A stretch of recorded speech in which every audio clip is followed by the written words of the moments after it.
오늘 제가 전할 말씀의 제목은 하나님의 명령과 요나의 불순종입니다. 오늘 본문은 크게 두 부분으로 나눌 수 있는데요. 첫 번째는 요나에게 주시는 하나님의 명령입니다. 두 번째는 그 명령에 불순종하는 요나입니다. 먼저 요나에게 주시는 하나님의 명령은 무엇이었는가? 오늘 본문 1절로 2절의 말씀이죠. 우리 한번 같이 읽어볼까요? 다 같이 시작. 여호와의 말씀이 아미떼의 아들 요나에게 임하니라. 이르시되 너는 일어나 저 큰 성읍 니느웨로 가서 그것을 향하여 외치라. 그 악독이 내 앞에 상달되었음이니라 하시니라. 아멘. 요나에게 주시는 명령입니다. 너는 일어나 저 큰 성읍 니느웨로 가서 그것을 향하여 외치라. 그 악독이 내 앞에 상달되었음이니라. 여기 나오는 니느웨는 아수르 나라의 수도였습니다. 열왕기하 19장 다시 읽어보시면 아수르 왕 사네립이 떠나서 유대에 왔다가 떠나 돌아가서 니느웨에 거주하더니라고 말합니다. 니느웨는 아수르 나라의 수도입니다. 그 때문에 니느웨는 보통 성읍이 아니라 큰 성읍이라고 말할 수 있습니다. 우리 대한민국의 수도는 서울이죠. 큰 성읍입니다. 여기 큰 성읍에 대한 설명을 요나서에 있는 말씀으로 보시면 요나서 3장 3절에 이 니느웨는 사흘 동안 걸을 만큼 하나님 앞에 큰 성읍이었다라는 것입니다. 사흘 동안 걸을 만큼. 고고학적으로 이 니느웨 성읍에 대한 내용을 보면 그 둘레가 약 96km, 그리고 그 안에는 1500개의 탑이 있었고 성벽 위로는 세대의 마차가 나란히 달릴 수 있을 정도의 큰 성이었다라고 합니다. 이 성에 살고 있는 사람 인구는 좌우를 분별하지 못하는 자가 12만 명이었다고 요나서 4장 11절에 말씀합니다. 이 큰 성읍 니느웨에는 좌우를 분별하지 못하는 자가 12만여 명이요 라고 말합니다. 물론 좌우를 분별하지 못하는 자라고 하는 해석에는 몇 가지 해석이 있는데 그 중에 하나가 뭐냐면 왼쪽과 오른쪽을 모르는 사람. 왼쪽과 오른쪽을. 여러분은 왼쪽이 어딘지 아시고 오른쪽이 어딘지 아시나요? 그러면 여기에 해당되지 않는 사람. 어린아이들은 왼쪽이 어딘지 오른쪽이 어딘지 잘 모르는 그런 의미로 해석해서 어린아이들이 좌우를 분별 못하는 자가 12만여 명이다. 12만여 명. 그렇다면 이 아이들을 낳고 키우는 부모님 그리고 형제들 등등등 한 5명만 12만에 곱하면 60만 명 정도가 이 성에 살고 있어요. 60만 명. 이렇게 큰 성읍에 하나님은 요나를 보내서 외치라고 말했습니다.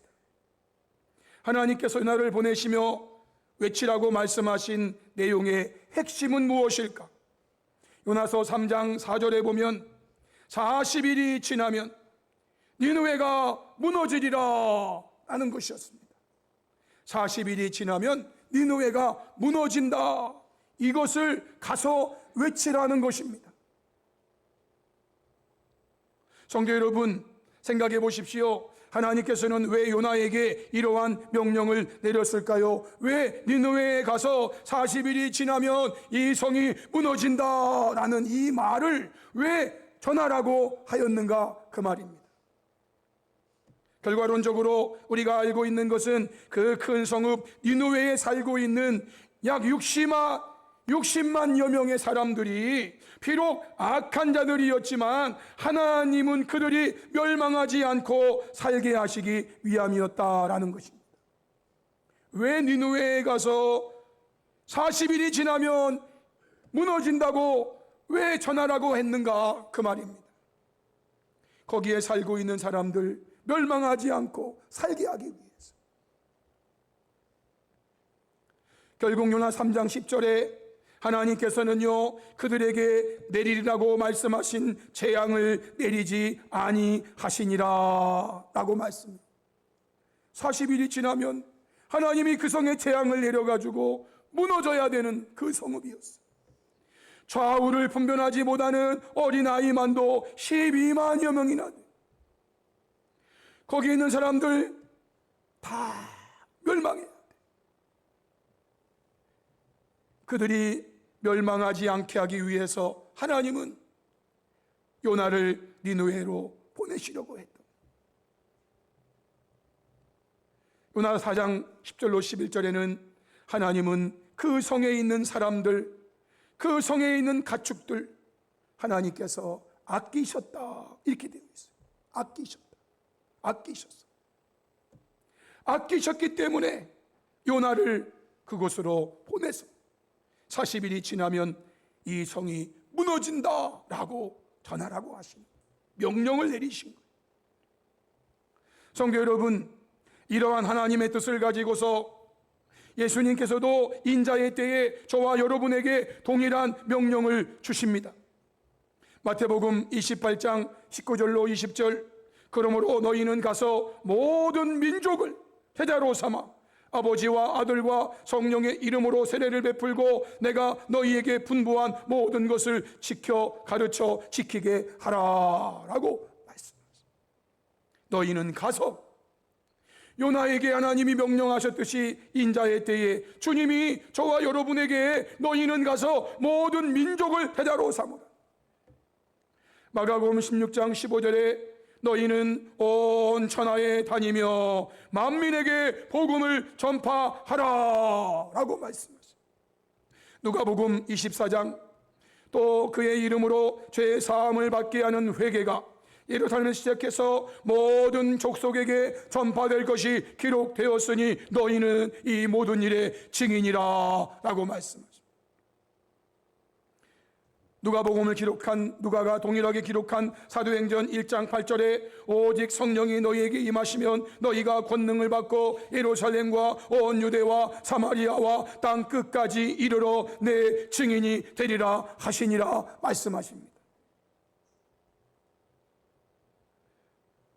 지금 이 시간에도 오늘 이 날에도 하나님께서는 동일하게 요나에게 주신 그 명령을 교회와 성도에게 주시고 있다라는 거예요.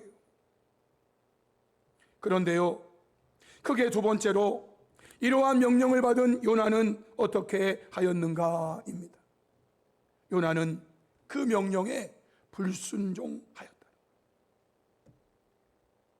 요나서 1장 3절에 그러나 요나가 여호와의 얼굴을 피하려고 일어나 다시스로 도망하려 하여 욥바로 내려갔더니 마침 다시스로 가는 배를 만난지라 여호와의 얼굴을 피하여 그들과 함께 다시스로 가려고 백삭을 주고 배에 올랐더라 라고 말합니다. 니느웨로 가서 지금부터 40일이 지나면 이 성이 무너지리라고 하는 이 말을 전하라고 외치라고 주님이 말씀하셨는데 요나는 주님의 그 명령을 피하여 다시스로 도망하려고 욥바로 내려가서 마침내 다시스로 가는 배를 만나 뱃삭을 주고 배에 올라 다시스로 가려고. 욥바는 당시 항구가 있는 지역입니다. 다시스는 오늘날의 스페인으로 알려져 있습니다.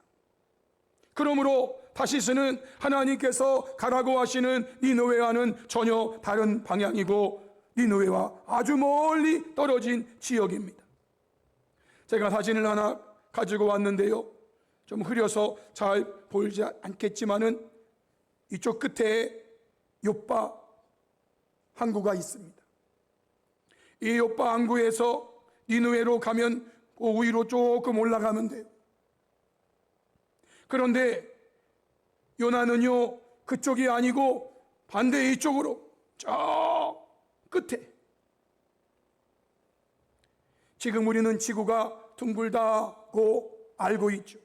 그러나 이 당시만 해도 지구가 둥글다라는 생각보다는 지구는 평평하게 네모나게 되어 있다, 이렇게 생각했어요. 그래서 그 끝을 이 다시스로 본 거예요. 이 끝으로 도망가면 하나님은 날 따라오지 못하시겠지. 사랑하는 성도 여러분, 왜 요나는 하나님의 명령에 불순종한 것일까요? 제가 묵상한 것은 요나는요, 자신의 생각이 앞섰기 때문이다라는 것입니다. 요나가 왜 하나님의 명령 니느웨로 가서 전하라고 외치라고 하시는 이 말씀을 불순종하였을까? 왜 다시스로 도망가려고 했을까? 자신의 생각이 앞섰기 때문입니다. 요나서 4장 1절로 2절에 요나가 두 번째 가서 외치니까 하나님이 그들에게 내리는 재앙을 내리시지 않으셨어요. 그 모습을 보고 요나가 어떻게 했습니까? 매우 싫어했어요. 자기 생각과 맞지 않는 거예요. 요나가 매우 싫어하고 성내고, 그러면서 여호와께 이렇게 말합니다. 여호와여, 내가 고국에 있을 때에 이러하겠다고 말씀하지 아니었나이까? 그러므로 내가 빨리 다시스로 도망한 것입니다 하고 자신이 왜 불순종했는지를 말하는 거예요. 자기의 생각. 이 말을 저의 말로 설명한다면 요나는 당시에 니느웨 사람들이 하나님의 재앙으로 다 망했으면 좋겠다는 생각을 가졌던 거예요.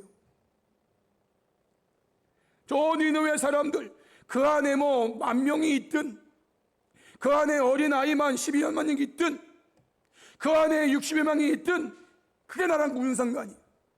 거기 있는 사람들 다 하나님의 재앙으로 망했으면 좋겠다, 이 생각을 가졌던 거예요. 왜냐하면 니느웨 사람들이 행한 일이 너무나 악했다고 생각했기 때문이지요. 결과론적으로 니느웨 가라고 했는데 왜 불순종하고 다시스로 도망갔을까요?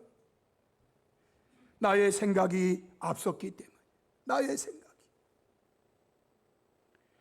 성도 여러분, 나의 생각이 앞설 때 우리는 하나님의 뜻을 거역하는 불순종으로 가기가 쉽다라는 거예요. 하나님의 생각, 하나님의 마음, 하나님의 뜻, 이거 헤아리지 않고 나의 생각이 앞서니까 결국은 요나는 하나님의 뜻 거역하고 불순종하였다라는 거예요. 그러면 성도 여러분, 이렇게 요나가 자신의 생각을 앞세워 하나님의 명령에 불순종한 결과가 무엇일까요? 불순종의 결과는 세 가지로 제가 잠시 정리해 보겠습니다. 첫 번째는요, 하나님의 진노하심이 나타나게 된다라는 거죠. 오늘 본문 4절에 여호와께서 큰 바람을 바다 위에 내리시매, 여호와께서 대풍을 바다 위에 내리시매, 바다 가운데 큰 폭풍이 일어나 배가 거의 깨지게 된지라 라고 말합니다.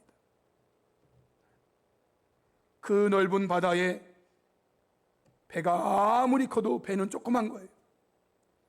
그런데요, 그 바다에 큰 바람이 일어나게 되고 큰 폭풍이 일어나게 되면은요, 웬만하면 다 죽는 거예요. 성도 여러분, 불순종에는 언제나 하나님의 진노하심이 나타나게 된다는 것이 일반적 성경의 진리예요. 불순종에는 언제나 하나님의 진노하심이 나타나게 된다. 두 번째는요, 배에 타고 있던 사람들이 고통을 당하게 된다는 것입니다. 요나서 1장 5절에 사공들이 그 대풍과 폭풍으로 인하여 두려워하면서 각각 자기의 신을 부릅니다. 그리고 또 배를 가볍게 하려고 어떻게든지 한번 버텨보려고 그 가운데 있는 물건들 바다에 다 던져버립니다. 다 던져버려요. 여기에 있는 물건들은요, 다시스에 가서 팔려고 하는 그런 물건들도 있어요. 다시스에서요, 스페인에서 수입하는 물건들도 있어요. 어쩌면 신기한 물건도 있을 거예요. 그런데 어쨌든 죽느냐 사느냐인데 그게 무슨 소용이요? 그래서 배에 있는 물건들 다 바다에 던져야 돼. 그럼에도 불구하고 13절에 그러나 그 사람들이 힘써 노를 저 배를 육지로 돌리고자 했는데요, 그렇게 하면 할수록 바다가 그들을 향하여 점점 더 흉흉함으로 능히 못했다라는 거예요. 배에 타고 있던 사람들, 불순종하는 요나와는 아무런 상관이 없는 사람들입니다. 요나와 상관이 있다면 요나가 타고 있는 배에 함께 있다는 것밖에는 관계가 없는 사람들이에요. 요나의 불순종은요, 요나와 전혀 관계없는 사람들임에도 불구하고 그 배에 함께 있는 사람들에게 정신적이며 육체적이며 경제적인 고통이 임하게 되었다라는 거예요. 요나의 불순종으로 인해서. 세 번째는요, 불순종하는 요나 자신도 마침내는 고난을 당하게 된다라는 겁니다.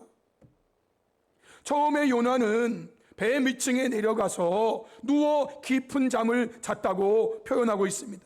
요나서 1장 5절에 그러나 요나는 배 밑층에 내려가서 누워 깊이 잠이 든지라 라고 말합니다. 세상적인 말로 하면 요나는요, 숙면을 취했어요. 얼마 만에 깊이 잠든 건지는 제가 모르겠지만 잠을 잘 못 주무시는 분은 이 말씀 들으면 부러우시죠? 누워서 깊이 잠들었어요. 지금 폭풍으로 인해서 배 위에는 난리가 났는데 그것도 모를 정도로 깊은 잠에 빠졌어요. 야, 이거 얼마 만에 이렇게 단잠을 자는지. 성도 여러분, 하나님의 말씀을 불순종하고 나아감에도 처음에는요, 아무런 일이 없는 것처럼 보여요. 하나님 말씀을 불순종하며 나아가는데도요, 처음에는요, 오히려 잘 되는 것 같아요. 그러나 성도 여러분, 불순종에는요, 마침내 고난이 온다는 거예요. 요나서 1장 14절로 15절 말씀에 결국 요나는요, 그 사람들 사공들이 들어서 바다에 던져버려요. 물론 우리는 알고 있죠. 하나님께서 이미 큰 물고기를 예비하셔가지고 던지는 그 요나를 삼키는 거. 그러나 그것을 알지 못할 때에 요나는요, 바다에서 빠져 죽는 거예요. 평안할 때의 바다가 아니에요. 흉흉할 때의 바다인 거예요. 거기 빠지면요, 아무리 요나가 무슨 세계 올림픽의 수영선수 금메달 이거 아무 관계 없어요. 그런 바다에 던져지면 요나는 죽는 거예요. 죽는 거예요. 요나서 1장 17절로 2장 3절에 요나가 물고기 뱃속에서 하나님 앞에 기도하는데 이렇게 기도했어요. 내가 받는 고난으로 말미암아, 내가 받는 고난으로 말미암아. 불순종한 결과예요. 내가 받는 고난이 주께서 나를 깊음 속 바다 가운데 던지셨으므로 큰 물이 나를 둘렀고 주의 파도와 큰 물결이 다 내 위에 넘쳤나이다. 극심한 고난을 상징하는. 사랑하는 성도 여러분, 이것이 하나님의 명령에 불순종한 결과인 거예요.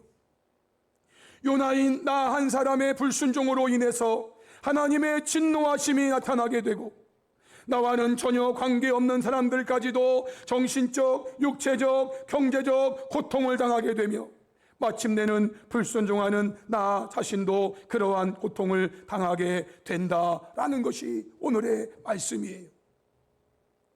그러므로 사랑하는 성도 여러분, 오늘의 이 말씀을 듣는 저와 여러분은 어떻게 해야 하겠습니까?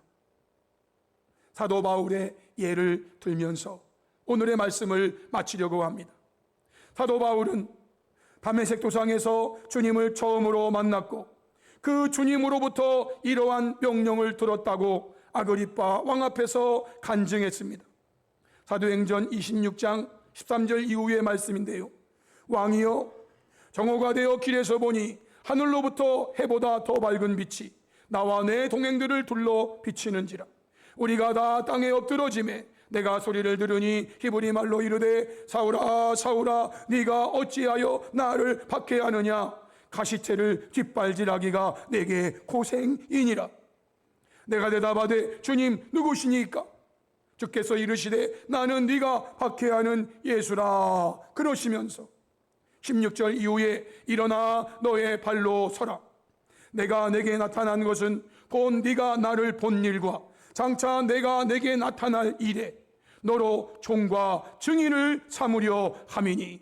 왜 주님께서 다메섹에서 바울에게 나타나셨는가? 그 이유가 바로 이거예요. 내가 너로 종과 증인을 삼기 위해서 이스라엘과 이방인들에게서 내가 너를 구원하여 그들에게 보내어 그 눈을 뜨게 하여 어두움에서 빛으로 사탄의 권세에서 하나님께로 돌아오게 하고 죄의 사함과 나를 믿어 거룩하게 된 무리 가운데서 기업을 얻게 하리라 하더이다 라고 하나님이, 예수님이 자신을 만나주시고 그때 주신 사명, 그때 주신 명령이 무엇인지를 간증하는 거예요. 이 말씀을 요나에 비하면은요, 하나님이 나에게 저 니느웨에 가서 40일이 지나면 이 성이 무너진다라고 전하라고. 왜? 그 성을 무너뜨리시기 위함이 아니라 그 성에 있는 사람들을 살려내기 위해서 하나님이 나에게 명령을 주셨습니다 라고 요나는 말해야 된다는 거예요. 이러한 사명을 받은 사도 바울은 죽는 순간까지 이 명령에 순종하며 살았다라고 성경은 밝혀주고 있습니다. 사도행전 28장 31절 이 두 구절은 사도행전의 마지막 두 구절이에요. 사도행전이 맞춰지는 두 구절이에요. 바울이 온 이태를 자기 셋집에 머물면서 자기에게 오는 사람을 다 영접하고 하나님의 나라를 전파하며 주 예수 그리스도에 관한 모든 것을 담대하게 거침없이 가르치더라 라고 말합니다. 당시 바울은 걸박자의 신세였어요. 그러나 셋집에 머물 수 있는, 이제 가택 연금이라고 그러죠. 가택에 머물 수가 있게 해줬어요. 그래서 그는 다닐 수는 없었지만 자기 집에 오는 모든 사람, 자기 집에 오는 사람 다 영접하면서 그들에게 하나님 나라 전파하고 주 예수 그리스도에 관한 모든 거 담대하게 거침없이 말했다라고 하는, 이것이 사도행전의 끝이에요. 이러한 사도 바울은 고린도전서 9장 16절 17절에 이렇게 고백했어요. 우리 이 말씀은 다 같이 한번 읽겠습니다. 다 같이 시작.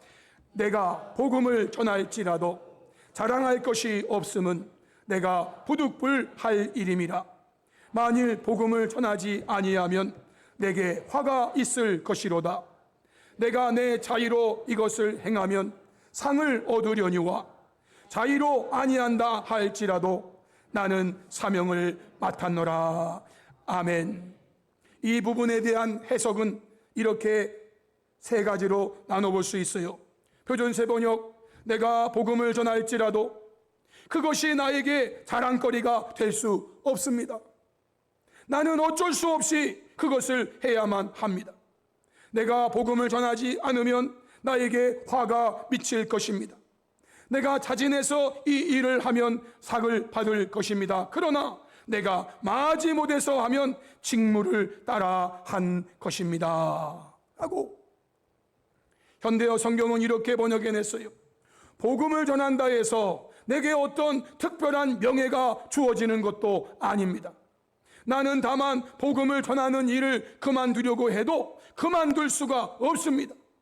복음을 전하지 않으면 나는 화를 당할 것입니다. 만일 내가 자진해서 이 임무를 맡았다면 주께서는 내게 특별한 보상을 주시겠지만 사실은 그렇지 않습니다. 하나님께서 나를 택하셔서 이 거룩한 임무를 맡기셨기 때문에 내게는 선택할 자유가 없는 것입니다 라고 번역했어요. 바울이 내가 온 천하에 다니면서 만민에게 복음을 전하겠습니다 라고 한 적이 없어요. 주님께서 일방적으로 선택하시고 주님께서 그에게 이 임무를 맡기신 거예요. 현대인 성경은요, 내가 기쁜 소식을 전할지라도 자랑할 것이 없는 것은 내가 반드시 해야 할 일이기 때문입니다. 만일 내가 기쁜 소식을 전하지 않으면 나에게 불행이 닥칠 것입니다. 내가 자발적으로 이 일을 한다면 보수를 받아야 하겠지만 자발적이 아니더라도 나는 당연히 해야 할 직분을 맡은 것입니다 라고 번역했어요. 성도 여러분, 사도 바울의 이 고백 속에서 우리가 깨닫는 게 무엇입니까? 요나는요, 자기의 생각과 맞지 않았다 할지라도 하나님의 명령이 나에게 주어진 이 명령에 순종해야 한다는 거예요. 사도 바울이 다메섹에서 주님 만나고 그때 주님이 내게 주신 이 말씀, 내가 원하든 원하지 않든 관계없어요. 주님이 그렇게 하라고 하셨기 때문에 그렇게 하는 거예요. 그렇게 한 거에 자랑할 것도 없어요. 특별 명예를 준 것도 아니에요. 사랑하는 성도 여러분, 우리가 안식일을 기억하여 거룩히 지키라 라고 하시는 이 명령을 받고 나와 생각이 다를 수도 있어요. 기쁘게 안 해도 어쩔 수 없어요. 기쁨으로 주일을 지키면 더 좋지요.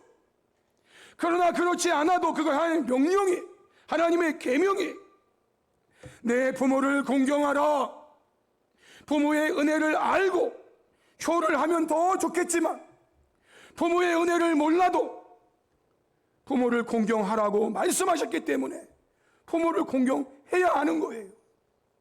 알고 하면 더 좋죠. 내게 주신 직분에 감사하면서 자발적으로 하면 더 좋지요. 더 좋지요.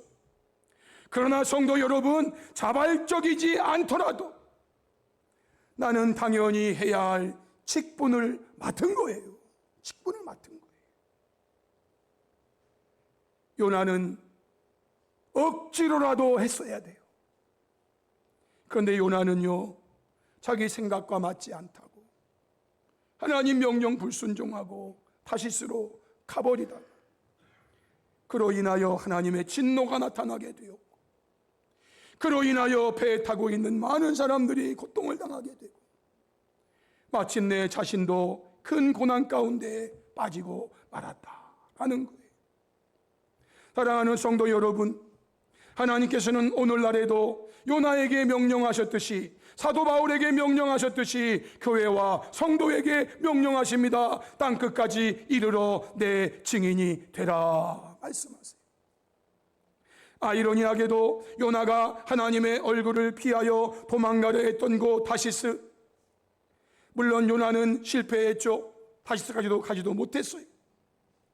그런데요, 사도 바울 살던 시대에는요, 이 다시스가 바로 땅끝인 서바나였다고 성경은 말하고 있습니다. 바울은요, 이 땅끝인 서바나에도 복음을 전하기를 원했다고 로마서에 기록해. 로마서 15장 23, 24, 이제는 이 지방에 일할 곳이 없고 또 여러 해 전부터 언제든지 서바나로 갈 때에 너희에게 가기를 바라고 있었으니 너희는 로마를 말합니다. 이는 지나가는 길에 너희를 보고 먼저 너희와 사귐으로 얼마간 기쁨을 가진 후에 너희가 그리로는 서바나를 말합니다. 보내주기를 바람이라. 28절에 그러므로 내가 이 일을 마치고 이 열매를 그들에게 확증한 후에 너희에게 불렀다가 서바나로 가리라 라고 말했어요. 제가 사진 한 장 이렇게 보여드리는데요, 예루살렘에서 그 끝이 스페인 서바나인데요, 바울은 이 서바나까지 가서 복음을 전하려고 했어요. 사랑하는 성도 여러분, 저와 여러분은 오늘의 말씀을 다시 한번 마음에 새기시면서 하나님의 명령, 땅 끝까지 이르러 내 증인이라는 명령에 내 생각에 앞서서 불순종하는 요나가 아니라 하나님의 마음과 하나님의 뜻을 잘 헤아려 기쁨으로 순종하는 바울이 되어 가는 선교사로, 보내는 선교사로서의 사명을 잘 감당하는 복된 교회와 성도가 될 수 있기를 주님의 이름으로 축복합니다. 아멘. 우리